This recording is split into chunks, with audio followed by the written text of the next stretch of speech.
Hi, welcome back to Cooking with Katie. I'm a registered dietitian with White Earth Public Health. I'm coming to you from my kitchen this week to talk about family dinners. And when I say this, I tend to think of classic meat and potato or vegetable dishes. So sharing a family meal provides an experience that touches all of our senses: sight, touch, taste, smell, and listening to warm laughter or good conversation. Family meals help provide a regular, consistent opportunity to create a shared experience that is meaningful and offers a sense of belonging to all. Research has shown that regular and meaningful family meals offer a large variety of benefits to children and adults. While families are encouraged to share meals, not every family meal has to be a sit-down extravaganza. The most important thing about family meals is to make them frequent, fun, and family-centered. Now, this doesn't have to take place only when you have small ones in your house or older children. A meal can be together with anyone. This week, my take on preparing a family meal will include mini meatloaves with roasted carrots, potatoes, and onions. So let's get started. So first we are going to start with our vegetables today because they are going to take the longest to cook. So for our roasted vegetables today, I have cut up a pound of small potatoes, and I just cut them up to be bite-sized pieces. So like I said, I started with small potatoes, but any potatoes work. Just cut them into small pieces so that they cook evenly along with our carrots and onions. And also in here, I have about a pound of carrots. You know, I went ahead and I found some fun rainbow carrots, but you definitely don't have to use that because I just wanted to kind of focus on them today. So there, I just cut my carrots up into some bite-sized pieces, about a pound of there, and then I just went ahead and sliced up some onions and tossed those in as well. So now we are gonna add 3 tablespoons of olive oil.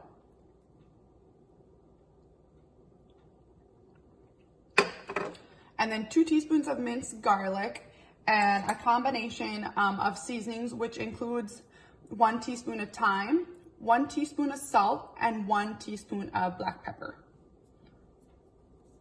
So I'm gonna dump that all in. So I have all my seasonings in there, and I'm just gonna go ahead and toss this around and get everything coated. I am going ahead and cooking my vegetables on the grill today because the meatloaf and the vegetables have different cooking temperatures. But if I didn't have 2 options, I'd probably just raise the temperature on my meatloaf and just watch it carefully, and it just won't take as long to cook.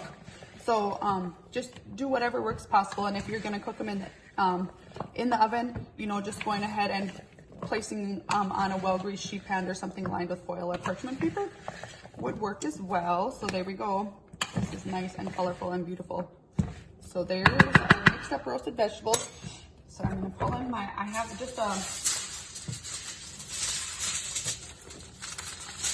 a lined sheet of foil here. I'm gonna go ahead and dump those in. And now while I dump these in and wrap this up, my focus food for the week, our superfood, is gonna be these wonderful carrots that I have in this dish. And our carrots they contain a huge wealth of vitamins, minerals, antioxidants, and fiber. They're beneficial to our eye health. They can decrease our risks for cancer, improve heart health and our immune system, and can be helpful to our digestive system. As you can see, like today, I picked out the rainbow colored carrots, that they don't only come in orange, but also the white, yellow, and that purplish is actually technically referred to as a purple carrot. They all provide different health benefits. But remember, when cooking, just using the classic orange carrots works just fine as well. These 2 were a little bit more expensive, but I did find a package to put in my garden this summer. So if you haven't seen those before, check those out and you can grill them yourselves. So as I wrap these up, I'm gonna stick them on a grill. It's gonna be between like 400, 450 degrees, and cook them for about 40 minutes or so until they're done to your liking. I will definitely check them midway through and stir them or shake them a bit. All right, so we are gonna go ahead and start on our mini meatloaf. So in my bowl here, I have 2 pounds of a beef and pork combination, a ground pork combination, just because I like that flavor combination with my meatloaf, but any ground meat or combination thereof will work as well. And I am doubling the recipe today because just for meal prep. And so I'm gonna put half of mine in the freezer when I'm done. So, you know, go ahead and do as you wish. But it's nice to, you know, do a double batch and get yourself all dirty just one time around. So in my meat mixture, I'm also gonna go ahead and add 1 cup of breadcrumbs and 1 cup of old-fashioned oats. I have a half a cup of milk.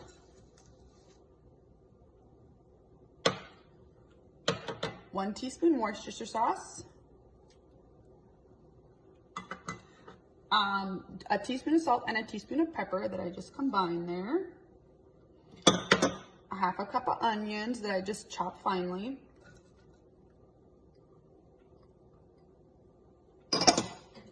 And then I went ahead and I beat 2 eggs.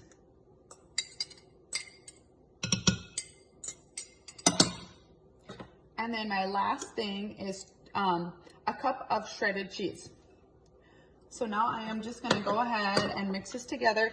I'm a hands person, but you can certainly go ahead and use a spoon, whatever you feel comfortable doing. I know some people don't care for the texture of the ground meat.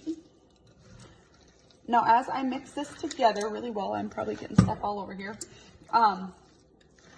But remember, today I am making those individual loaves because they're super nice for individual servings and freezing purposes. So if you do live on your own, or you make all these and you don't want to use them all, you can simply put them in the freezer and they're ready to go for next time, or whenever you want to pop a couple out, for a meal or to take with you on your lunch. So this looks like it's coming together real nice. So I am going to go ahead and wash my hands, and then I'm going to start plating them up in the muffin tins. Okay, so I have been going ahead and spreading out my mixture between, I'm going to get about 18 out of my mixture. So the regular non-double side mixture does say it makes like 10 mini loaves. So just go ahead and make them to the size, of your desire. I did go ahead and spray each of my tins before I started placing my little mini meatloaves in each of them. Now, like I said, I am going with the mini meatloaves today, but you can certainly make this into, a regular meatloaf, one meatloaf pan, or if you're doing the two, you can certainly freeze one and cook one, or cook them both and freeze them that way, slice them up too. And if you don't have a loaf pan, you can certainly, shape them on a sheet pan and cook it that way. So now I'm gonna go ahead and stick these in the oven for about 30 minutes and let them cook until they're done at about 160 degrees internally. So here we are at the grill, and I am gonna be checking on my carrots and potatoes. So let's just take a peek here. I'm gonna stir them up a little bit. My grill was at about 450, so there they are. They're sizzling. They're still a little crunchy. You can feel it as I'm stirring, but oh, they look yummy. And oh man, if you guys could just smell them, delicious. Okay, so there we go. I'm gonna wrap them back up and let them cook for about another, we'll check on them probably again in about 10 minutes. All right, so the last little thing I'm gonna whip up today is I like a little bit of glaze or sauce, whatever you wanna call it, on my meatloaf. So I'm just gonna whip up a quick meatloaf glaze for you quickly. This piece, remember, is completely optional. Just having plain ketchup or your other favorite kinds of dipping sauce will work fine, or if you're not a sauce person at all, they will be just delicious as they are. So in my bowl here, I have a 3/4 cup ketchup, and then I'm gonna go ahead and add 1.5 teaspoons of white vinegar.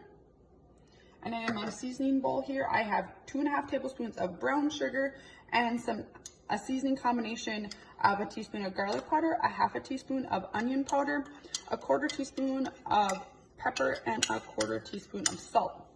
So now I'm just gonna stir all of this together here. And then when there's about 10 minutes of cooking time left on my meatloaf, I'm just gonna go ahead and dollop a dab of sauce on all of them. So there we go. A really simple way to add some more flavor to your dish if you would like. Okay, so our mini meatloaves are cooking, actually they're cooking faster than the recommended time. I did just temp them and they're all temping like right around 160. So they have about 13 or 15 minutes to go left. But I'm just gonna go ahead and dollop this pan with sauce because this is the one I'm gonna eat. And then I'm gonna stick them back in and probably just warm them back up and take them out, and we're gonna be ready to plate up. I did also just take another peek on our veggies, and those are looking awesome as well. So there we go. All right, so our meal is all done, and I did go ahead and plate it up here. Like I said when I checked in with you, when I was doing the saucing on the meatloaf, it did cook up a little bit faster than the recipe called for. So if you do go ahead and do these loaves like this, just go ahead and, keep an eye on them and make sure that, check them about halfway through to see where they're sitting at so they don't dry out on you. So, this looks great. It smells even better. That thyme on those vegetables, it smells just delicious, absolutely great. And there's some really nice color on it. Like give you a nice little close up there. So we know we're getting that good variety of foods and nutrients in our diet. Like my combination of the roasted vegetables, remember you can always go with any of your favorite vegetables, any of your seasoning ideas. Also, if you have a favorite classic family meatloaf recipe, don't change it on my behalf. But I thought I'd just give you a fun idea and, take that twist on doing the little mini loaves for maybe, keep it kid friendly or for freezing purposes friendly so that you have some servings just right there ready to go. So just remember, don't forget when you do sit down and have this meal, get those favorite people in your life around you and have a good time sitting down and some good conversation. So I just really want to thank you for watching. I sure hope you enjoyed my ideas, and remember to check out whiteearth.com for today's recipes, along with some more classic dinner recipes and some more fun conversation starters for your mealtime. Happy cooking, and we'll see you next week, guys.